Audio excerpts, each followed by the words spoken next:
அதுக்கு ஒரு குரூப் உள்ள இறங்கிட்டாங்க. என்னன்னா 14ஆம் தேதி கூலி படம் ரிலீஸ் ஆகுது, அந்த கூலி படத்தினுடைய பரபரப்பை வந்து டைவர்ட் பண்றதுக்காக, அதை வந்து அப்படியே மழுங்கடிக்கிறதுக்காக வேணும்னே வந்து 15ஆம் தேதி வந்து விஜய் வந்து டேட்டை ஃபிக்ஸ் பண்ணியிருக்காரு. ஃபிக்ஸ் பண்ணவே இல்லை. அதாவது விஜய்க்கும் ரஜினிகாந்துக்கும் எந்த வாய்க்கா வரப்பு தகராறும் கிடையாதுங்க. வந்து இதுதான் உண்மை, நிதர்சனமான உண்மை.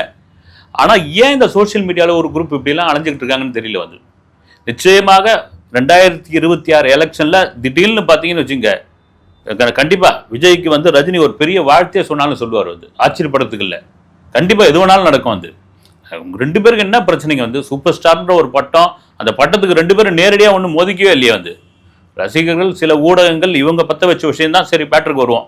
அப்படி வந்து 15ஆம் தேதி, ஆகஸ்ட் 15ஆம் தேதி இந்த கூலி படத்தை மடம் மாற்றுறதுக்காக தான், கூலி படத்தினுடைய ஐப்பை குறைக்கிறதுக்காக தான் இந்த மாநாடை வந்து திட்டமிட்டிருக்காங்க. இப்படிலாம் சொல்லிட்டு இருந்தாங்க. ஆனால் இறுதியாக அறிவிப்பு வந்தாச்சு. வந்து ஆகஸ்ட் 25ஆம் தேதி மதுரையில் அந்த மாநாடு அப்படின்னு. இப்போதான் இந்த விஷயத்தை தான் எடுத்துகிட்டு வந்தாங்க.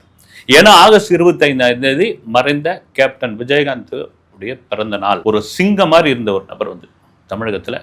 விஜயகாந்த் மாதிரி ஒரு கோபக்காரரும் கிடையாது.